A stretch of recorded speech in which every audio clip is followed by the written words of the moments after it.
We want to see Russia weakened to the degree that it can't do the kinds of things that it has done in invading Ukraine. We want to see Russia weakened? The US just said, we want to see Russia weakened. That's a declaration of war. Did the United States just officially kind of publicly declare war on Russia? Well, that's going to start the Third World War.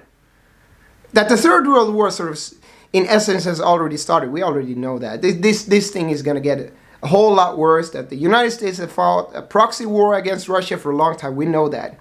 We understand the essence of war. But for Secretary Austin of the Biden administration, or shall I say General Austin, he's a general, ex-general, to say we want to see Russia weakened, General Austin, US retired General Austin, is declaring that the Biden administration's intention is to destroy Russia or cripple Russia. So therefore, he's declaring that the Biden administration defines Russia as an enemy and actively tries to weaken Russia, its enemy. That's not only an attack, the sanctions are an attack on Russia, the news media bans are an attack on Russia, all of this information war, economic warfare. But to declare so openly an intention to weaken Russia, that is a kind of a declaration of war. This stuff is going to get a whole lot worse. And the problem is that when you declare war on an enemy, the enemy will respond to you. So Russia will have to respond to this, and they will certainly respond. They are probably already doing it. Any nation would. And the thing is, when you define an enemy like this, I have from the start said that don't create enemies.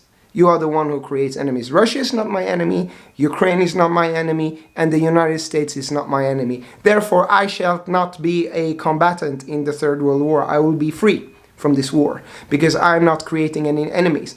But when the United States create an enemy like this, the enemy will respond. And you don't know how your enemy will respond to you. So the United States does not know how Russia is going to respond. And they will respond in a way to try to destroy America or weaken America. And that is what all these Nordic countries like Sweden, Finland, and their politicians and their so-called military leaders don't understand, that when they attack Russia, criticize their government, and try to humiliate their military, they are actually attacking an enemy in terms of information warfare. The enemy will respond, and you don't know how they will respond, nor can you control how they respond. You cannot control what Russia is going to do. You cannot set rules on that Russia has to fight according to your rules. They will fight according to their own rules.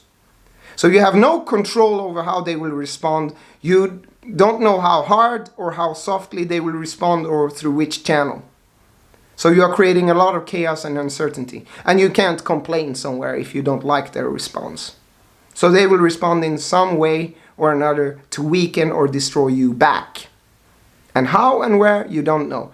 If they are going to send cyber attacks which shuts down their banking applications in Sweden as now has been done, you don't know.